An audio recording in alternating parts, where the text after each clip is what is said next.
Hidup harusnya dipenuhi oleh rasa syukur, karena masih diberikan matahari pagi. Memiliki hidup yang lebih baik itu adalah pilihan antara mau terus mencoba atau terus mengeluh. Tanpa adanya suatu kemauan yang keras, kita tidak akan pernah mendapatkan hasil yang maksimal. Kedatangan senja yang menenggelamkan matahari mengajarkan pada kita, bahwa segala sesuatu tak ada yang abadi. Senja mengajarkan pada kita, bahwa kehidupan tak selalu berjalan dengan cemerlang dan bersinar. Namaku Eduardo, SPD, seorang guru biasa yang mengajar pada bidang studi Penjaskes. Dalam pengabdian selama 27 tahun, 1996 hingga 2023. Sebagai guru biasa, pernah juga diberi amanah dan tanggung jawab oleh Yayasan Asy-Syafa dan pimpinan sekolah. Ibarat orang berjalan, perjalananku hampir sampai ke batas, waktu berjalan terasa cepat, hingga matahari kan tenggelam, dan muncul malam penuh bintang.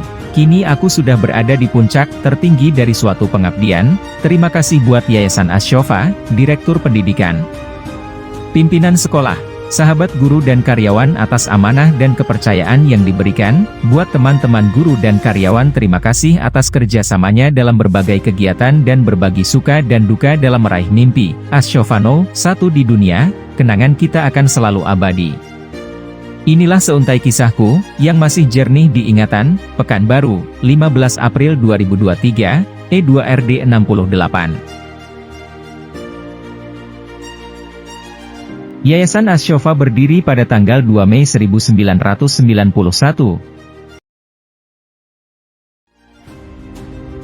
Didirikan oleh Bapak DRS, Haji Syafwi Halil beserta istri tercinta beliau Doktoranda, Hajah Yulia Eriswati. Ketika itu lembaga pendidikan yang ada baru SD Asy-Syafa. Aku adalah guru tahun ke-6 yang diterima dan mulai bergabung tanggal 6 Maret 1996 yang berstatus guru tidak tetap. Waktu itu sekolah di Asy-Syafa dipimpin oleh Ibu Ernawati, SPD dibantu oleh para wakil kepala sekolah. Bapak DRS, Syafriyadi sebagai Wakil Bidang Kurikulum Umum, Bapak Syarifuddin I sebagai Wakil Bidang Keagamaan, Ibu Doktoranda Ernawati sebagai Wakil Bidang Kesiswaan dan Ibu Doktoranda Syukriyati sebagai Wakil Bidang Administrasi. Sebagai guru tidak tetap aku ditugaskan hanya sebagai asisten di kelas 3A dengan wali kelasnya Ibu Efridawati, SPD. Sebelumnya kondisi sekolah baru aku lihat ketika pelaksanaan tes guru baru, sekolah yang tidak begitu luas, berdinding papan serta ventilasinya kawat anyaman atau kawat ayam. Ada beberapa kelas yang ventilasinya menggunakan kaca. Nako, itu pun kelas yang baru dibangun.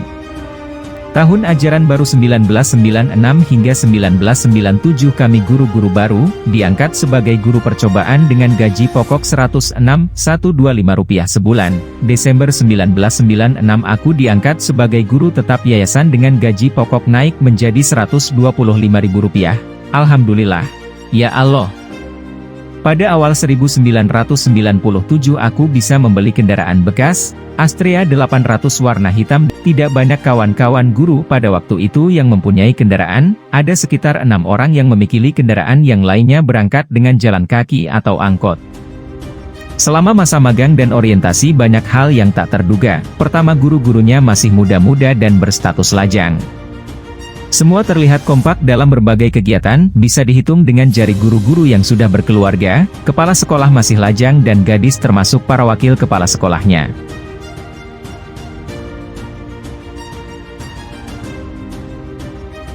Pada tahun pelajaran 1997 hingga 1998 di bawah kepemimpinan Bu Ernawati SPD aku diamanahkan bersama Pak Zuhardi menyiapkan grup drum band mini dengan personil yang tidak begitu lengkap menyemarakan malam tafakur dan hatam Al-Quran kelas 6. Alhamdulillah acara berjalan dengan lancar dan itulah cikal bakal berdirinya Seni Musika SD Asy-Syafa. Pada tahun pelajaran 1998 hingga 1999 Ketua Umum Yayasan Asy-Syafa Bapak DRS, Syafwi Halil menawarkan undangan pawai hatam Quran dari MPI, Modern Pesantren Islamik. Dengan penuh semangat kami menyiapkan personil drum band yang lebih komplit dalam waktu yang singkat. Alat yang ada ditambah dan ada juga yang kami pinjam dari drum band Dinia Putri. Tongkat mayoret kami buat dari tangkai sapu bekas dan dikasih kepala mic bekas serta dihias agar menyerupai tongkat mayoret yang aslinya. Pakaian anak-anak drum band memakai pakaian seragam hari Jumat yang divariasi oleh guru-guru yang bertangan kreatif. Pawai berjalan lancar walau masih ada kekurangan di sana-sini, dan itulah penampilan pertama di luar sekolah dan selanjutnya undangan datang silih berganti. Drum band seni musikas di Ashofa ini juga bagian promosi untuk penerimaan siswa baru.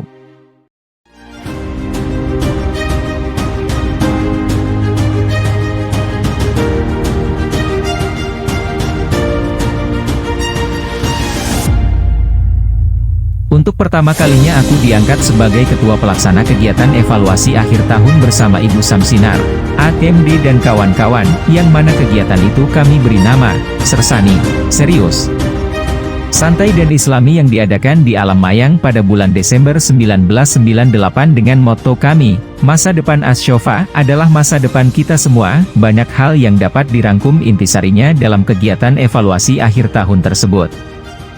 Pada bulan Agustus 1999 Kepala Sekolah Bu Ernawati, S.Pd memberi amanah sebagai PJS Wakil Kepala Kesiswaan menggantikan Bapak Sudarmi yang melaksanakan studi S2 ke Padang.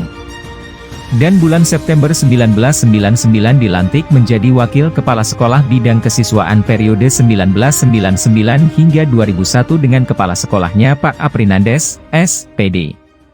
Dengan struktur pimpinan periode 1999-2001, SD Ashofa, Kepala Sekolah, Aprinandes, SPD, BID, Kurikulum Umum, Sylvia Herwanti, Wakabid, Kurikulum Agama, Robbani, S. AG, Wakabid, Litbang, DRS Ahirman, Wakabid, Kesiswaan, Eduardo, SPD, Wakabid, Administrasi, Dr. Randa, Nur Imani. Sebelumnya, struktur pimpinan periode 1997-1999,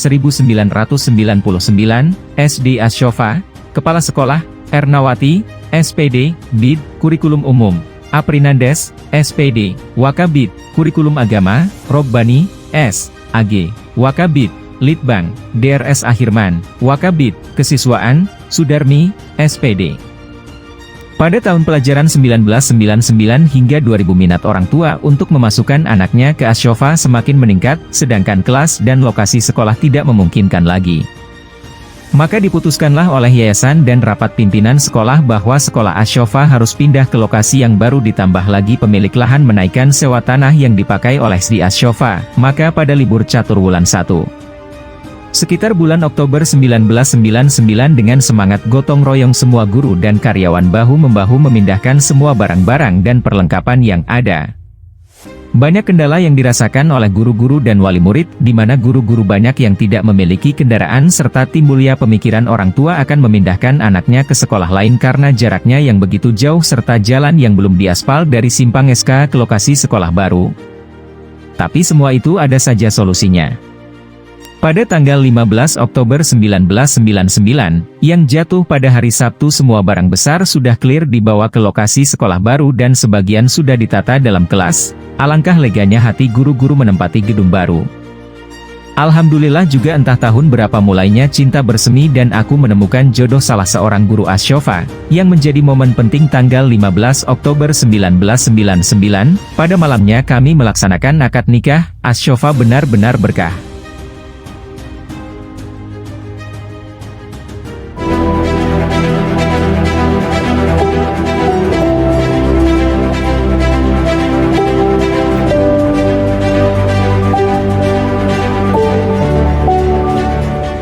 Pada awal catur wulan 2, di tahun 1999 adalah semangat baru bagi guru-guru, karyawan serta siswa di Ashofa. Bahagia rasanya menempati gedung baru Jalan Tuanku Tambusai Ujung walaupun jaraknya begitu jauh serta masih berserakannya sisa-sisa bahan bangunan baik yang masih terpakai maupun yang tidak. Karena listrik belum ada maka yayasan membeli sebuah mesin genset baru untuk mengaliri listrik ke ruangan yang sangat vital sekali seperti kantor pimpinan dan ruang guru serta ruang tata usaha. Ada sebuah alat komunikasi yang disediakan yayasan waktu itu yaitu handphone Sony Ericsson yang ditempatkan di kantor pimpinan. Dikarenakan telepon lama belum bisa diaktifkan, lagi-lagi kita mendapat ujian oleh Allah. Mesin genset yang baru dipakai 3 hari digondol maling pada malam hari, padahal mesin itu sudah dibautkan dan dicor semen. Tak terpikirkan bagaimana mesin seberat itu diangkat tanpa diketahui penjaga sekolah, berkat pertolongan wali murid Pak Jasman orang tua dari Fauzi dan Fauzan. Beliau menyumbangkan mesin genset yang berkapasitas besar yang bisa mengaliri seluruh ruangan. Kami pimpinan sekolah masih bolak-balik ke Ashofa Lama karena komputer yang digunakan untuk mengolah nilai siswa masih tertinggal di sana termasuk file-file penting. Sepi, itulah yang kurasakan, melihat kelas-kelas, kantor guru yang kosong melompong kecuali kantor wakil pimpinan. 3 tahun 7 bulan lamanya aku di Ashofa Gang Damai, tidak sedikit kenangan yang tersimpan. Kini tidak ada langkah kaki guru-guru, langkah kaki anak-anak, suara anak-anak yang riuh ketika jam istirahat, bunyi lonceng besi yang tergantung tanda bel masuk dan istirahat sekolah, dan gelak tawa guru-guru di kantor yang menghibur membuat semua permasalahan yang ada hilang, teringat. Dulu bagaimana belajar komputer bersama Pak Robbani malam hari sampai Ba'da Isya dan suguhan kopinya yang dibawa Pak Robbani dari rumah. Kami belajar komputer tanpa guru secara otodidak asal tekan sana tekan sini yang hasilnya komputer sering rusak atau hang dan kami pulang. Besoknya terpaksa didatangkan mekanik komputer langganan Ashofa. Aku baru tahu bahwa komputer yang kami gunakan waktu itu komputer generasi keempat, belum Pentium, yang hanya bisa WS, WordStart, dan Lotus 1, 2, 3 dan WordArt. Memakai disket, waktu itu guru yang agak ahli cuma Pak Ahirman.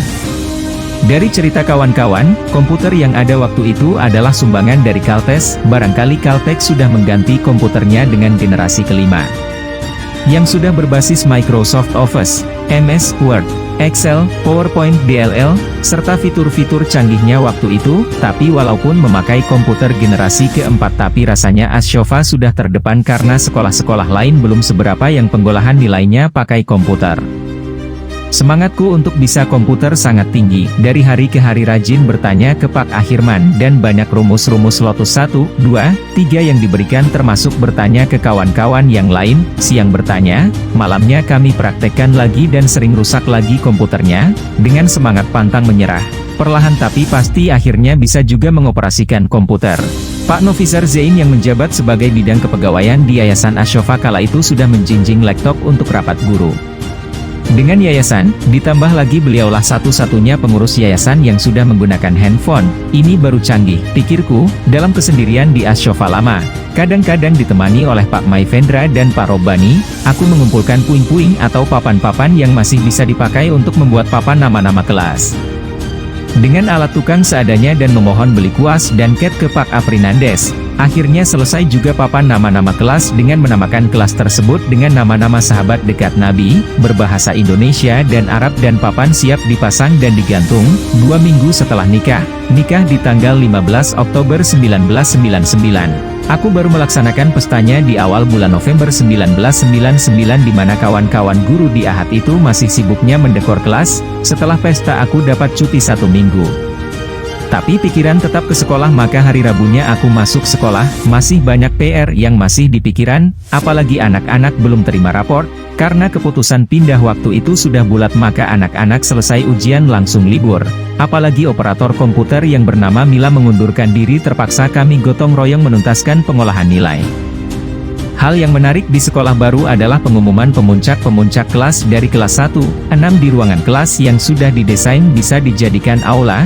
Setelah berbagai kata sambutan dari yayasan dan pimpinan sekolah tentang program sekolah kedepannya serta penampilan siswa, barulah diumumkan pemuncak kelas oleh Wakabid Kesiswaan. Setelah itu wali murid masuk ke kelas anaknya masing-masing untuk pembagian rapor. Tahun pelajaran 2000-2001 sekolah makin berbenah, baik mengenai program-program sekolah, proses belajar mengajar, serta pengembangan bakat dan minat siswa. Tak kalah pentingnya adalah persiapan berdirinya SLTP Islam Ashofa yang kala itu dipercayakan pada Buk Ernawati, SPD. Karena beliau memang sudah dipersiapkan oleh yayasan sebagai kepala sekolahnya SLTP Islam Ashofa. Berkaitan dengan pengembangan bakat dan minat siswa yang memang di bawah Dit Kesiswaan, ketika di Ashofa Lama kegiatan pengembangan bakat dan minat siswa dilaksanakan pada Jumat sore, di sekolah baru kegiatan ini dilaksanakan pada hari Sabtu, yang dimulai pada tahun ajaran 2000 hingga 2001. Di tahun ini juga dibukanya ekstrakurikuler karate, lemkari, dan melihat antusiasnya peminat yang hampir mencapai 100 orang dari kelas 3-5, maka SD Ashofa dijadikan ranting lemkari dengan ketua rantingnya Bid Kesiswaan dan kepala sekolah sebagai penasehat, dan sekali sebulan latihan bersama di dojo lemkari ranting Ashofa. Dari seluruh ranting yang ada di Pekanbaru, ekstrakurikuler lainnya yang sudah ada semakin ditingkatkan seperti drum band seni musikas di Ashofa. Rebana, seni lukis, pidato, bahasa Inggris dan bahasa Arab. Dengan berjalannya waktu tahun 2002 ranting karate di bawah naungan Lemkari pindah ke Inkado Korda Riau, yang mana komisi tekniknya masih dipegang oleh DRS, Syaiful Bahri dan kawan-kawan. Aku sendiri diamanahkan sebagai pengurus BIT, latihan dan pengembangan.